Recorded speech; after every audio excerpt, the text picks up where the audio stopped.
Salut tout le monde, c'est Antoine. Aujourd'hui, on se retrouve pour une nouvelle vidéo dans laquelle je vais vous parler de l'échec de la Macronie qui a eu lieu ce matin en commission des lois de l'Assemblée nationale. De quoi s'agit-il? Eh bien, vous le savez, les macronistes, en ce moment, ils sont empêtrés dans la réforme des retraites et du coup, ils cherchent par tous les moyens à parler d'autre chose. Alors ce matin, en commission des lois, eh bien, ils nous avaient pondu un texte incroyable qui obligeait à pavoiser le drapeau français et européen sur le fronton de toutes les mairies. Ça peut vous paraître bizarre, mais il n'y a pas d'obligation ni de pavoiser le drapeau français, ni de pavoiser le drapeau européen à l'heure actuelle. Et donc, l'urgence du moment pour les macronistes, c'était de pavoiser ces deux drapeaux sur le fronton des mairies. Vous voyez bien le ridicule de la situation. Vous voyez bien qu'ils sont dans un moment dans lequel ils essaient de parler de n'importe quoi pour parler d'autre chose que de la réforme des retraites et pour parler d'autre chose que de la question du pouvoir d'achat. Alors justement, en commission ce matin, et c'est la raison de cette vidéo, j'ai fait une intervention pour dire ça. Je vous passe cette intervention et comme toujours, je vous retrouve juste après. Bon, décidément, collègues macronistes, vous abaissez notre assemblée. Comme vous êtes empêtrés sur la réforme des retraites, comme vous savez plus quel texte faire passer pour tourner la page, vous nous ensevelissez sous des textes sans consistance et sans intérêt. Et d'ailleurs, le rapporteur lui-même l'a dit ce matin sur RMC, il a dit « Ce texte ne répond pas aux défis politiques et sociaux du moment, incontestablement ». C'est bien de l'avouer. En tout cas, c'est peine perdue, vous ne tournerez pas la page des retraites car vous pouvez compter sur nous pour vous rappeler que c'est le sujet principal du moment sur chaque texte, quoi que vous en fassiez. Alors de quoi parlons-nous aujourd'hui pour distraire l'Assemblée nationale pendant que vous cherchez cette voie de sortie? Nous parlons de l'obligation de pavoiser les drapeaux français et européens sur toutes les mairies de France. C'est vrai qu'il y avait urgence à régler ce problème épineux plutôt que de parler de la gestion catastrophique du maintien de l'ordre de M. Darmanin qu'on aurait pu auditionner dans notre commission des lois. C'est normalement son rôle, mais bon, on va parler de drapeaux. Nous ne voterons pas pour notre part cette proposition de loi et je vais essayer de vous convaincre des raisons pour lesquelles on va le faire parce que je pense que c'est des raisons qui peuvent convaincre tout le monde.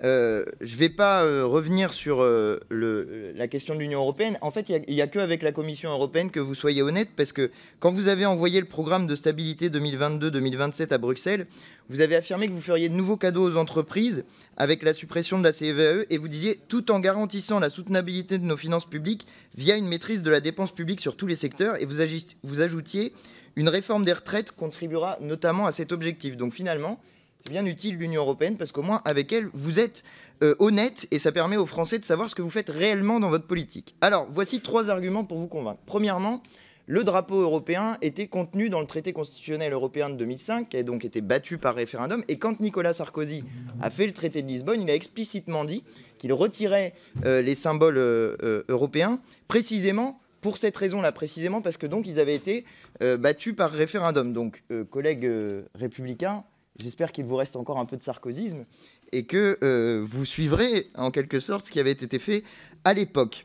Deuxième point, cette proposition de loi est contraire à notre sens au principe de la libre administration des communes qui est garanti par l'article 72 de notre Constitution, qui dit que dans les conditions prévues par la loi, les collectivités territoriales s'administrent librement par des conseils élus et disposent d'un pouvoir réglementaire pour l'exercice de leurs compétences. Alors je vous entends réagir dans les conditions prévues par la loi et précisément, ça m'amène au 3e point, c'est qu'en réalité, dans la plupart des communes, et d'ailleurs vous l'avez rappelé monsieur le rapporteur, eh bien ces drapeaux européens sont déjà pavoisés. Donc 3e point, vous allez vous-même cliver sur un sujet qui en réalité n'est pas clivant pour l'essentiel des communes.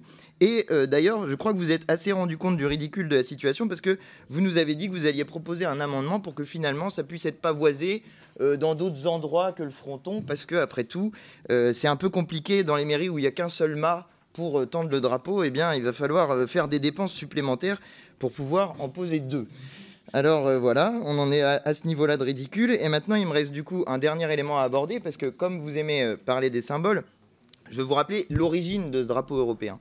C'est un symbole religieux en réalité. Mais si, c'est son créateur lui-même qui le dit, qui s'est inspiré d'une médaille de la Vierge Marie. C'est lui-même qui le dit. Il l'a dit dans la revue catholique Magnificat. Il disait qu'il était heureux que le symbole de l'Europe soit celui de Notre-Dame. Et je vous rajoute ce que disait sa veuve quand il est décédé. Il a dit qu'il fallait garder le secret, car il n'y a pas que la religion catholique en Europe. Voilà. Vous avez décidé de parler de symboles. Je vous donne un petit élément de réflexion. S'il y a encore ici des personnes laïques, on pourrait, du coup, discuter de ce drapeau européen, proposer qu'il y ait 27 étoiles, par exemple, pour représenter les 27 pays de l'Union européenne. Ça pourrait être un débat sur le sujet. Mais en tout cas, nous ne tomberons pas dans votre piège qui consiste à discuter d'autre chose que des sujets principaux. Voilà, alors vous l'avez vu dans mon intervention, j'ai fait en sorte de montrer tout le ridicule de cette proposition de loi. J'ai expliqué en détail un peu tous les points, disons, bloquants qu'il pouvait y avoir, y compris pour des gens qui ne sont pas d'accord avec nos positions à nous sur l'Union européenne, mais sur le plan simplement de ce qu'on fait, de à quoi sert l'Assemblée nationale, sur la question de l'administration des communes, sur les petites communes qui n'ont juste pas les moyens en fait de se payer un mât parce qu'ils n'ont qu'un seul mât pour mettre un seul drapeau et que là il en faut deux. Vous voyez bien tout le ridicule de cette situation-là et c'est ce que j'ai essayé de dire en commission des lois. Alors que s'est-il passé au final? Figurez-vous qu'on a gagné. Les Insoumis, on avait déposé un amendement de suppression de l'article, il y avait un article unique en gros, et nous on avait déposé un amendement de suppression de l'article. Figurez-vous que cet amendement a été adopté. Alors c'était quand même assez surprenant, on ne s'y attendait pas nous-mêmes d'ailleurs, mais il a été adopté parce que même le MoDem n'a pas voté pour la proposition de loi des macronistes. C'est-à-dire que même à l'intérieur de la majorité, les gens n'étaient pas d'accord pour que l'Assemblée nationale serve de paillasson à Emmanuel Macron. Bilan des courses, notre amendement de suppression a été adopté, donc tout le texte est tombé.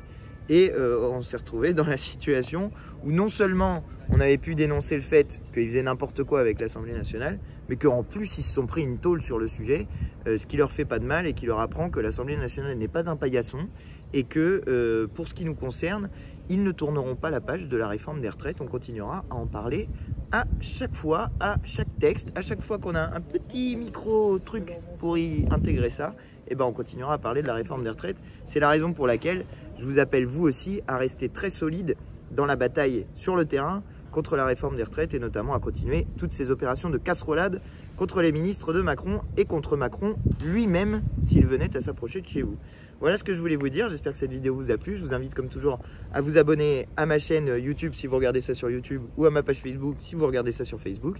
Et en attendant, je vous dis à très bientôt pour de nouvelles vidéos. Allez, salut!